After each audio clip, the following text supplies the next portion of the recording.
You ask Tiger to calculate. This deals with linear inequalities with one unknown.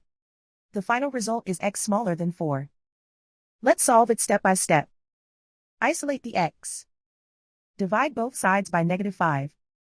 Whenever you multiply or divide by a negative, reverse the inequality sign.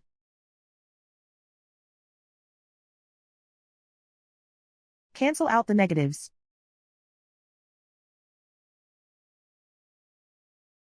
Simplify the fraction.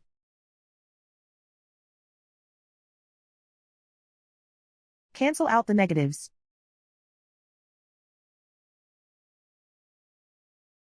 Find the greatest common factor of the numerator and denominator.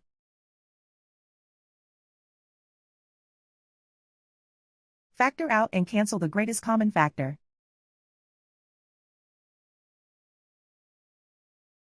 Plot the solution on a coordinate grid. And so the final result is x smaller than 4.